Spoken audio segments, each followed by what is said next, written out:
Welcome to Freddy Fazbear's Pizzeria.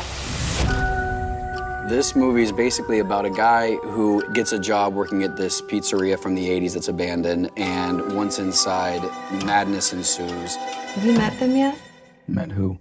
Foxy, Bonnie, Chica, and Freddy. They're really terrifying. I think they're doing their job. They're supposed to be eerie and terrifying. Hello? We knew that the visibility from the fan base was super high. Every department on this movie played such a crucial and important role. They've had Jim Henson Studios create these puppets. And all the animatronics had such a personality.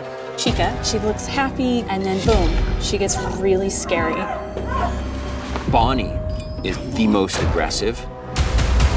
If there's a time when Freddy should be scary or intimidating, he stands tall, the movement is slow and ominous. Sometimes it's the subtlety that really sells the character.